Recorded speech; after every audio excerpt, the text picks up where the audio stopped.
또 남쪽을 한번 바라보면 대마도가 사실은 날 좋은 날 보면 보여요. 그리고 라디오나 TV도 수신이 돼요. 네, 남쪽 지방에서는 그 정도로 가까운데 아니 왜 대마도가 이렇게 눈에 보이는데 우리 역사상 대마도를 정벌을 하고 우리 땅으로 만들지 않았을까 의아해하시는 분들이 있어요. 왜 그랬을까요? 양쪽에서 서로 굳이 우리 것으로 꼭 가져야겠다라고 하는 비용보다는 얻는 수익이 적어서 그런 게 아니었을까요? 전공은 아닙니다만은 보면은 녹tum도도 그렇고 거기에서 세금이 얼마나 들어오는가 하고 정벌했을 때의 그 손익을 찾아야 되는데 아마 그런 견적이 안 나오지 않았나 싶긴 해요. 그러니까 이제 우리나라 쪽에서 보기에는 이제 그런 면이 있죠. 산밖에 없고 뭐 효용 가치가 별로 없는 땅이니까. 근데 이제 그거를 한번 우리가 반대 일본 쪽에서 생각을 해보면 굉장히 중요한 땅일 수 있거든요. 저 생각을 해보니까 실제 뭐 고대 시기부터 거기가 이제 일본 쪽에 가까운 그런 이제 유적들이 많이 존재한다고 그러더라고요. 그러니까 일본에서 생각하기에는 선진 문화나 뭐 문물이 한반도나 중국을 통해서 가야 되잖아요. 그러면 대마도 지나가야 되잖아요. 그러니까 일본은 대마도를 차지하고 혹은 뭐 영향을 끼치는 게 굉장히 중요한 거지. 자기들의 어떻게 보면 한반도와 통하는 통로니까. 대마도하고 일본 사이에 이끼섬이 있어요. 그게 고고학적으로 보면은 한일교류의 중심지가 되고 또 다른 작은 섬이 있는데 오키노시마라는 섬이 있는데요. 이게 제사 유적지예요. 배를 타고 갈 때 꼭 거기에서 제사를 지내고 가서 야요이 시대부터 삼국시대에 해당되죠. 고분 시대까지 제사가 쭉 있는 거 봐서는 한국을 가는 사신들마저도 대마도는 잘 안 들렀었던 것 같다는 생각이 들더라고요. 그러니까는 그만큼 척박하니까. 그런다면 이제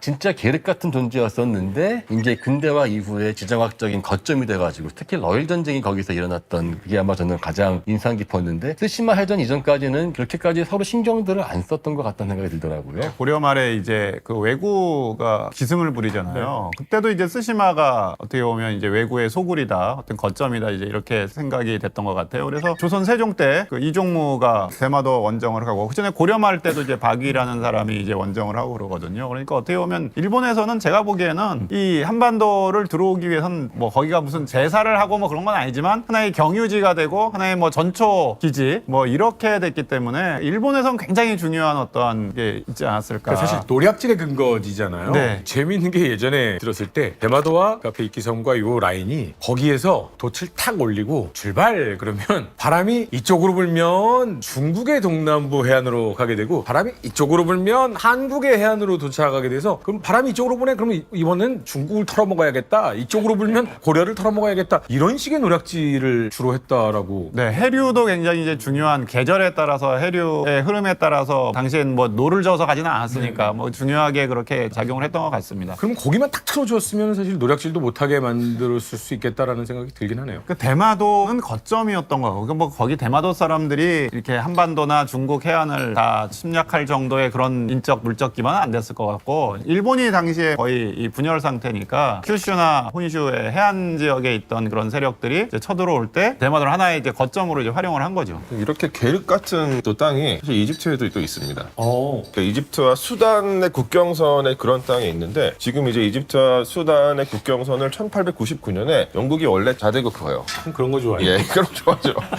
근데 이제 영국 사람들은 약간의 양심이 있었는지 그 어떤 지역적인 특수성을 감안을 해서 1902년에 약간 이 영토를 조정을 하는데 그래서 그 이집트와 수단의 국경선이 지금은 요렇게 돼 있어요. 이 지역에 살던 유목민들을 수단 쪽에서 관리하는 게 더 좋을 것 같다고 생각을 했었기 때문에 유목민이 많은 사는 지역을 수단 쪽 관할구역으로 이제 넘겼는데 이게 지금 문제가 좀 돼요. 아래로 튀어나온 부분은 비르타윌이라고 하는 부분인데 여기는 이집트 영토인데 여기가 약간 계륵 같은 땅이에요. 여기는 수단과 이집트가 둘 다 영유권을 전혀 주장하지 않아요. 너무 쓸모없는 땅이어서. 아, 오히려 반대네요, 요즘의 분위기와. 이제 아무것도 없는 땅. 그래서 여기는 되게 재밌는 현상들이 일어나는 게 어떤 이제 외국 사람들이 여기에 가서 내가 어떤 왕국을 세우겠다. 그래서 아마 한 10년 정도 전에 어떤 미국 사람이 가서 북수단 왕국을 세웠어요.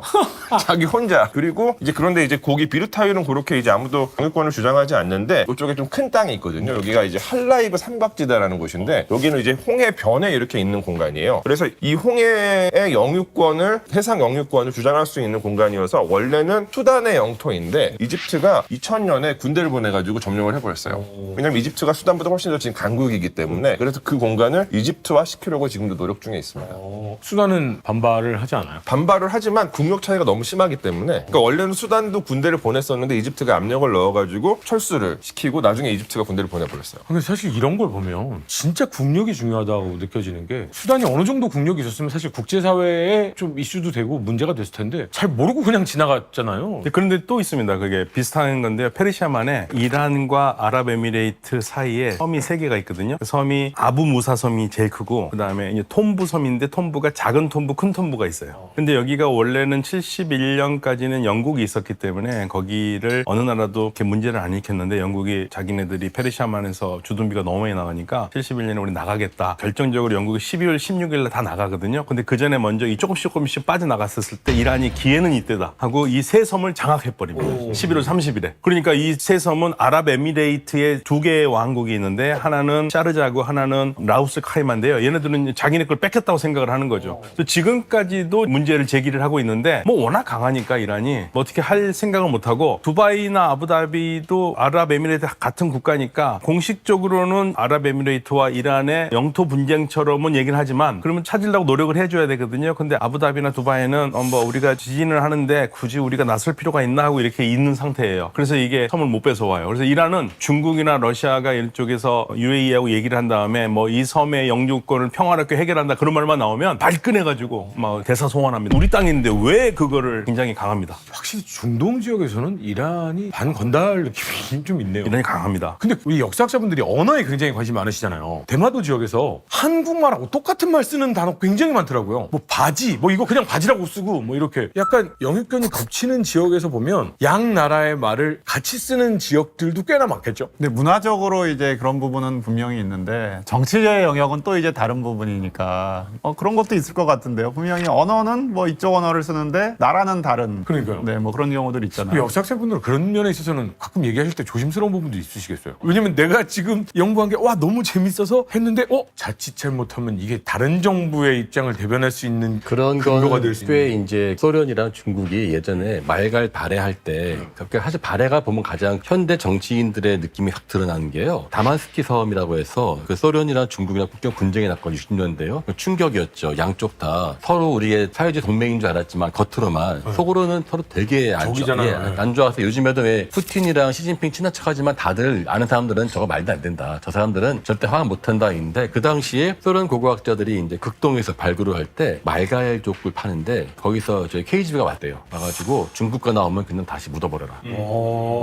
실제로 그거는 저기 들은 말이고 해서 저기 하바롭스크한 도시에가 보면은요 흑룡강성 붙어 있는데 거기에 그 발슈이 오스리스크라고 하는 큰 섬이 있었는데 그게 절반 정도가 중국으로 붙어버려요. 그러니까 이게 원래는 이게 중국 땅이었는데 섬이 가서 커지고 이러지 않습니까? 그 섬이 이제 좀 복잡했는데 그걸 결국은 반은 떼줬는데 그 안에서 여진족들의 무덤을 발굴을 했었어요. 그때 계속 KGB가 와가지고 중국 거냐 묻어버려라. 그 발해도 마찬가지인 게 발해는 당연히 우리는 한국 사람 보지 않았습니까? 중국은 당나라의 지방 정권으로 보는데 여기서 러시아가 스탠스가 아주 웃겨요. 러시아는 말갈족으로 봐요. 왜냐면은 이거는 고구려 것도 아니고 중국 당나라 것도 아니고 그냥 토착민들 것이다. 근데 토착민이 있는 그 연해주 땅 누가 갖고 있어요? 러시아가 나요. 그런 식으로 묘하게 검열을 해가지고 중국도 보면은 발해나 말갈 쪽에 대한 러시아 책을 번역하지 않습니까? 그러면은 반드시 역자 서문에 원래부터 중국의 땅이었지만 이 러시아 짜르 시절에 불법으로 러시아가 점유한 이 땅에 대한 역사다라는 것을 딱 해주고 시작을 해야 돼요. 일본도 그런 게 있죠. 발해를 볼 때 일본은 이제 만주를 중국하고 자꾸 이제 떼어놓으려는 그런 게 있잖아요. 또 일본은 옛날에 한때 이제 제국주의 시대에 한반도나 만주를 침공한 그런 게 있으니까 그러니까 이제 자꾸 발해를 볼 때는 이제 러시아하고 비슷한 입장을 가지고 있는 중국에서 떼내려고 하는 거죠. 거기는 중국하고 상관없는 지역이다. 이미 멸망해버린. 그리고 만주라는 지역 자체가 사실 중국에 편입이 된 게 청나라 때문에 편입이 된 거니까. 일본은 이게 원래 발해는 그냥 만주에서 태어난 만주의 나라이다. 근데 그 전에 이제 만선일체니까는 근데 만주는 조선과 가깝고 조선은 일본 땅이니까 결국 만주에 대한 영유권도 일본에 있다라고 하는 논리를 그 만주국으로부터 만들고 놀랍게도 이 당시 1930년대 때 심지어는 유물을 위조까지 해요. 달의 상경성을 발굴을 하는데 화동계진이라고 일본 최초의 화폐가 있는데 그게 거기서 발견됐다고 일본이 일방적 발표를 하고 자기네 그 만주국 전시할 때 커다랗게 화동계진 화폐를 놓고 이게 봐라 이게 일본과 발해의 관련성이다라고 이야기했는데 그때 같이 발굴한 중국 고고학자가 이거 쟤네들이 조작한 거라고 나중에 폭로를 하는데 그걸 묻혀버리죠. 그러니까 중동에도 그런 데가 있어요. 언어하고 민족하고 굉장히 첨예하게 부딪히는 곳이 이제 이란의 아제르바이잔 지역인데 이란의 아제르바이잔 주가 있고 있고 그 국경을 맞대고 있는 아제르바이잔이라는 국가가 있어요. 그러니까 이란 내에 아제르바이잔어를 쓰는 사람들이 있거든요. 그러니까 이제 그쪽 얘기할 때는 굉장히 민감해지는데 특별히 아제르바이잔을 얘기할 때 뭐가 민감하냐면요. 아제르바이잔의 역사를 두고도 싸움이 있습니다. 아제르바이잔 사람들이 과연 진짜 원래부터 투르크어를 쓰던 사람들이었냐 아니면 투르크어를 쓰는 사람들한테 동화돼서 쓰느냐. 그러니까 원래 인도 유럽어, 페르시아어를 쓰던 사람들인데 동화가 돼가지고 이게 지금 됐느냐. 이게 말부터 굉장히 많거든요. 당연히 아제르바이잔의 민족주의자들은 말도 안 되는 소리를 하지 말라고 그러는데 원래부터 여기는 아제르바이잔 우리 아제르바이잔이 들어와가지고 한 거고 그거 상관없다고 그러는데 역사를 보면은 묘한 부분이 있어요. 이게 동화돼서 이쪽에서 썼을 거라는 생각이 많이 들 때가 있고 아제르바이잔이라는 말 자체도 페르시아에서 나온 거로 보거든요. 굉장히 민감한 부분이에요. 그게 그러니까 나중에 어떻게 힘의 균형이 바뀌느냐에 따라 다르겠지만 이란 입장에선 야 원래 페르시아인들인데 거기서 동화돼서 그 말을 쓰기 시작한 거야 라고 하면 이란에 편입된 게 너무 당연한 건데 만약에 아제르바이잔인들이 거기에서 살아서 거기에서 촉착민이 된 건데 이란에 편입돼 버린 거면 독립의 빌미가 될 수도 있는 거잖아요. 네, 그렇죠. 양쪽에 다 문제가 있습니다. 그러니까 주도 그렇고 나라도 그렇고요. 그래서 제가 수업 시간에 한번 그냥 소개만 했어요. 이 아제르바이잔 측이 원래 페르시아 사람들이고 그 침략을 들어왔던 투르크인들이 들어오면서 동화돼서 이쪽이 이렇게 됐다고 본 학자들도 했더니 수업 시간 끝난다 오자마자요. 학생이 저한테 막 따지고요. 그러더니 결국에 그 다음 시간에 이 학생이 안 보여요. 수강 취소해버렸어요. 이란 관련 학생이었어요? 아니요, 아제르바이잔 학생이. 아제르바이잔 학생이. 말도 안 되는 소리를 하면서 저 선생한테는 한 학기 동안 내가 스트레스 받을 필요가 없겠다 하고 그냥 수강을 취소해버리더라고요. 이게 굉장히 민감해요, 이쪽 지역. 전 진짜 이건 처음 들어본 얘기고 너무 신기한 게 발해는 태어나서 지금까지 서태지 씨도 노래로 불렀잖아요. 발해를 꿈꾸며라고. 당연히 우리 민족의 우리의 역사라고 생각하고 살았는데 중국은 우리 역사의 지방 정부라고 외치고 소련, 러시아는 이거 어떻게 보면은 우리 쪽 역사야라고 외치고 있고 일본은 아니야 아무 역사도 아니고 저 멸망해버린 만주 거기를 사실은 우리가 지배했었으니까 우리 역사하고 어떻게 보면 일맥상통하는 거야. 이거 정말 지금 이 순간 이 허 선생님의 발언으로 앞으로 허 선생님은 중국 입국이 금지가 됐습니다. 할 생각이 없습니다. 그러니까 이게 사실 과거사가 어떤 현대적인 맥락에서 어떤 정치적인 이유로 동원되는 그런 경우들인 거라고 생각이 되는데 이집트 같은 경우는 사실 어떤 면에서는 조금 상황이 다른 게 이집트는 뭐 이를테면 이제 고대 이집트 문명이 있잖아요. 이 고대 이집트 문명은 사실 현대 이집트와는 큰 관계가 없어요. 언어도 다르고 아마 인구 집단도 상당히 차이가 있을 거예요. 근데 그럼에도 불구하고 현대 이집트인들은 고대 이집트 문명을 당연히 자신들의 역사라고 굉장히 미화하고 자랑스럽게 여깁니다. 이를테면 이집트 같은 경우는 이집트 땅에 들어온 모든 세력들을 다 자신들의 역사로 간주를 하고 되게 자랑스럽게 포장을 해요. 약간 지역주의 같은 느낌. 약간 이 땅에 그러니까 사는. 공간을 더 중요시 여기는 것 같고 물론 당연히 민족도 다르고 언어도 다르고 뭐 역사적인 배경도 다 다르지만 그래서 장면을 대표적으로 볼 수 있는 곳이 이집트 카이로에 가시면 군사박물관이라고 있거든요. 과거의 사회주의 지금도 사회주의 국가이긴 하지만 어떤 정치적인 목적을 위해서 이데올로기 강화를 위해서 만든 공간인데 가서 보시면 그 이제 입구에 들어가면은 역대 이집트 영웅들이 쫙 있어요. 첫 번째 이집트 영웅이 이집트를 최초로 통일했었던 나르메르라고 하는 파라오고 기원전 3100년경의 파라오예요. 이 사람은 당연히 현대 이집트인들하고는 아무 관계가 없어요. 근데 이 이집트 파라오들이 쭉 있고 그러다가 이제 뭐 알렉산드로스도 있고 그 다음에 나중에 이제 이슬람 아랍 쪽의 영웅들 쫙 있고 그러고 나서 현대에 이제 이집트 예를 들어서 이집트 공화국을 설립한 나세르 같은 인물들이 이렇게 같이 쫙 도열해 있는 그런 모습들을 보실 수가 있습니다. 그러니까 사실은 곽 선생님 말씀하신 게 중동 세계의 딜레마예요. 그전에는 이슬람으로 이렇게 하나가 돼 있었잖아요. 근데 서양이 들어오면서 이제 다 쪼개지면서 민족 국가라는 게 생겼지 않습니까? 그러니까 이집트, 이란, 이라크가. 그럼 어디서 이라크 사람들을 하나는 묶을 것인가? 이집트를 하나는 묶을 것인가? 이란은 묶을 것인가 하잖아요. 그러니까 자 어디로 가냐면 과거로 가거든요. 과거로 가고 그다음에 축구거든요.